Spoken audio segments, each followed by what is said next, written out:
সবাইকে শুভ সকাল। আমি অনেক ত্রিপুরা। আমার একটা পেজ আছে ট্রাভেলিং অনেক বিডি, আর ইউটিউবটা হচ্ছে অনেক ত্রিপুরা বিডি। এটাতে আপনারা আমার অনেক কিছু ইনফরমেশন পেয়ে যাবেন এবং আমার ব্যক্তিগত তথ্য আপনারা পাবেন।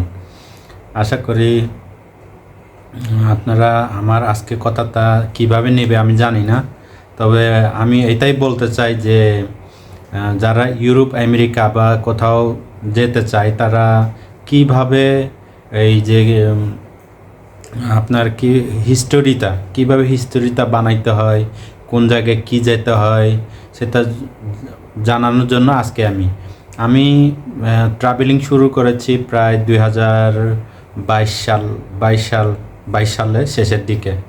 তো আমার অনেকটা দেশ হয়ে গেছে, যদিও অনেকটা স্টিকার ভিসা, অনেকটা ভিসা। এখন বর্তমানে আমি দুবাইতে আছি।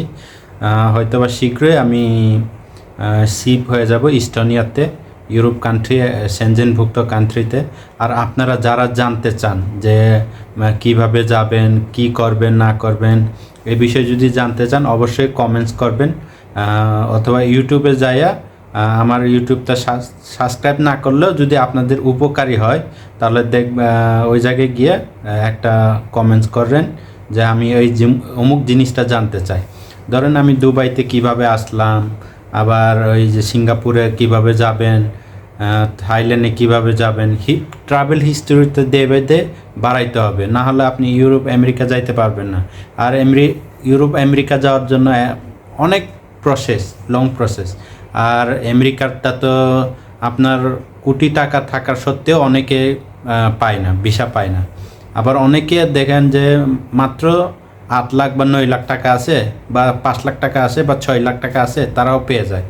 আবার যে জায়গায় আমেরিকা ইন্টারভিউটা এমন একটা পর্যায়ে যে আসলে তারা ডকুমেন্ট দেখতে চায় না, তারা ডকুমেন্ট বিশ্বাস করে না। আমাদের বাংলাদেশিরা অনেক ডকুমেন্ট ভুয়া, জালিয়াতি এগুলো করতে পারে। সো এটা নিয়ে ওরা মাথা ঘামায় না। আপনি ডকুমেন্ট নিয়ে এইসব নিয়ে চিন্তা ভাবনা বাদ দিয়ে ট্রাভেল হিস্ট্রিটা কীভাবে বানানো যায়, আরও কিভাবে আপনি ডেভেলপ কান্ট্রিতে যাবেন, এইসব জিনিসগুলো যদি আপনি দেখেন তাহলে হয়তো বা আপনার উপকার হবে। আর দুবাই বর্তমানে আমি যেহেতু দুবাইতে আছি, দুবাই এমন একটা শহর যে আসলে দিনে রাতে 24 ঘন্টায় কাজ হয়, এবং এই জায়গায় যারা আছে তারা বুঝতে পারে আসলে সারভাইভ করার জন্য কতটা কষ্ট। কিন্তু আপনারা যদি ইউরোপ আমেরিকা যেতে চান বা ছোটো ছোটো দেশগুলো যেতে চান তাহলে অবশ্যই আমাকে ওই কীভাবে যেতে হয় সেটা আপনারা ওই ইনবক্সে না যাইয়া সরাসরি ওই জায়গায় কমেন্টস করতে পারেন, বা ইনবক্সেও করতে পারেন, ইমেলও দিতে পারেন। আমি যদি আমার টাইম থাকে অবশ্যই আপনাদেরকে জিনিসগুলো বুঝাইয়া, বা আমি যতটুকু পারি আমার যতটুকু এক্সপিরিয়েন্স আপনাদেরকে জানাবো যে এই জিনিসটা এই করলে ভালো হবে, আপনার ওই জায়গায় গেলে এটা ভালো হবে, কিভাবে করতে হয়। আর যদি নাই পারেন তাহলে আমি থাইল্যান্ড, মালয়েশিয়া, সিঙ্গাপুর আর ইন্ডিয়া এগুলো তো আমি ভিসা করাই দিতে পারবো, যদি আপনি যেতে চান আর কি। তাতে আপনার হবে কি, ট্রাভেল হিস্ট্রিটা ভালো হবে। আর হচ্ছে আমি অনেক দেশে গেছি, কিন্তু অনেক দেশে যাইয়া আমার কিছু কিছু জায়গায় প্রবলেম ফেস করতে হয়। যদিও তখন আমি ইউটিউবে কাজ করি না বা ফেসবুকে কাজ করি না। আমি এটাই বলতেছি না যে আমার ভিউ বাড়ানোর জন্য বা আমার ওই ইনকামের জন্য, আসলে না। আমারও একটা টার্গেট আছে যে আমি অমুক জায়গায় যাব, যাইয়া দেন সেটেল হব, এটা হচ্ছে বিষয়। আর ইউটিউবটা করা হচ্ছে আমার একটা ভালোবাসা থেকে সৃষ্টি হয়েছিল, এটার জন্য আর কি। আসলে যারা আমাকে এই ইন্ডিয়া এবং থাইল্যান্ড, মালয়েশিয়া, সিঙ্গাপুর এগুলা ভিসা নিয়ে যারা কাজ করাইতে চান অবশ্যই নক দিবেন, কিভাবে যাবেন, কি করবেন, আমি অবশ্যই করাই দিতে পারবো। আর হচ্ছে আপনার ট্রাভেল হিস্টোরি যত হবে আপনার উন্নতি কান্ট্রিগুলো যাওয়ার জন্য একদম থাকবে। যখন আমি দুবাইতে আসলাম তখন দুবাইতে কিন্তু আমার কোনো কিছু জিজ্ঞেস করা হয়নি, খালি আমার পাসপোর্টটা দেখাইছিলাম, ধাম করে সিল মাইরে পাঠাই দিছে। আর একজন আমার পিছনে যে আছে তাকে নানানভাবে বকাঝকা করছিল আর কি, মানে ইমিগ্রেশন অফিসারটা বললো যে আপনার ভিসা কোথায়, উনি ভিসা কোথায় রাখছে, মানে ভিসাটা স্টিকার ভিসা ছিল ওনার, কিন্তু উনি ওইটারে মানে ভালোভাবে মানে শো আপ করতে পারেনি, এই জন্য সে আর কি আসলে এই জিনিসগুলা।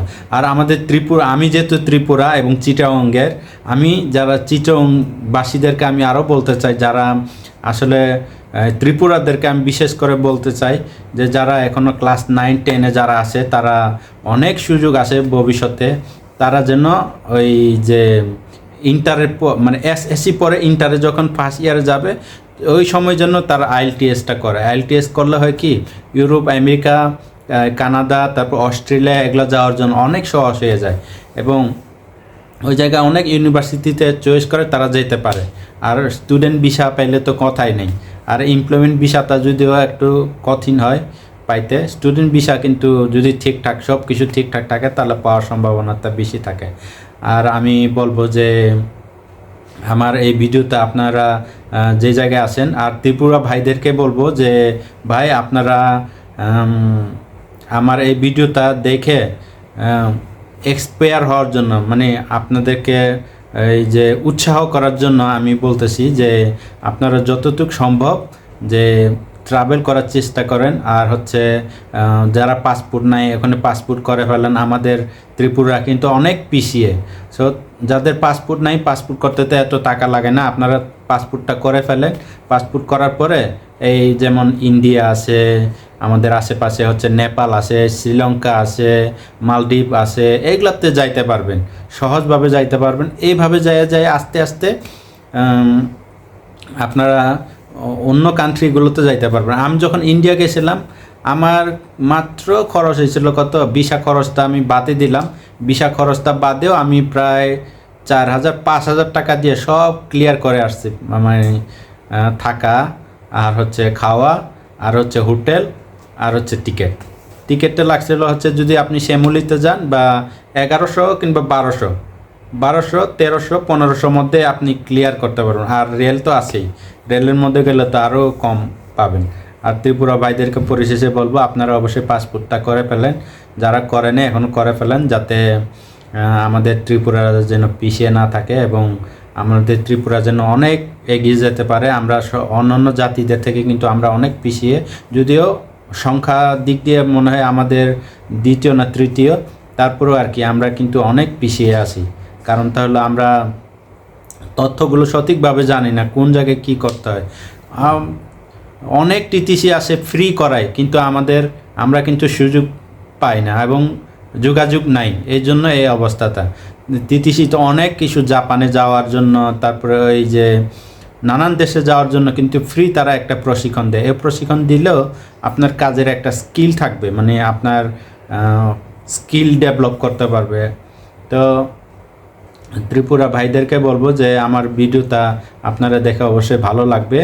আর হচ্ছে আপনারা যদি এইভাবে যাইতে চান অবশ্যই আমারে নক করেন, আমি যতটুকু পারি, আমার যদি টাইম থাকে বা সময় ওইভাবে থাকে, তাহলে আপনাদেরকে সাহায্য বলতে টাকা পয়সা তো সাহায্য করতে পারবো না, কিন্তু কিভাবে যাইতে হয়, কোন জায়গায় গেলে আপনারা সঠিক তথ্য পাবেন, বা এইভাবে আমি আপনাদেরকে সহযোগিতা করতে পারবো। আর ত্রিপুরা ছেলে মেয়ে উভয় তারা অবশ্যই চেষ্টা করবেন যে আমাদের আশেপাশে কান্ট্রিগুলো যাতে ট্যুর করে এবং খুব সস্তায় মূল্যে যেন ট্যুর করে, তাহলে হবে কি আপনার পাসপোর্টেরও একটা ভারী সিল থাকলো, আস্তে আস্তে আপনি উন্নতি কান্ট্রি যাইতে পারবেন। এটা হচ্ছে বিষয়। ভিডিওটা অনেক লম্বা হয়ে গিয়েছে, আপনাদেরকে ধন্যবাদ দেয় এবং মহান সৃষ্টিকর্তাকেও ধন্যবাদ দেয়। আমি কিন্তু এই জায়গায় পাওয়ার যোগ্য না, তারপর আমি আজকে এই জায়গায় পাইছি, তাই সৃষ্টিকর্তাকে অনেক ধন্যবাদ দেয়। আর পরিশেষে যারা দর্শক আছে তাদেরকেও ধন্যবাদ দেয়। আমাদের ত্রিপুরা ভাষাভাষী এবং আদিবাসী যারা ভাষাভাষী আছে তাদেরকে অনেক ধন্যবাদ দেই। তারা আমার এই ভিডিওটা অবশ্যই দেখবে এবং বুঝতে পারবে যে জিনিসগুলো কিভাবে করতে হয়। যদি ভালোভাবে বর্ণনা করতে হয় তাহলে আমার ভিডিওটা অনেক লম্বা হয়ে যাবে, এখন অনেক লম্বা হয়ে গেছে। সবাইকে ধন্যবাদ।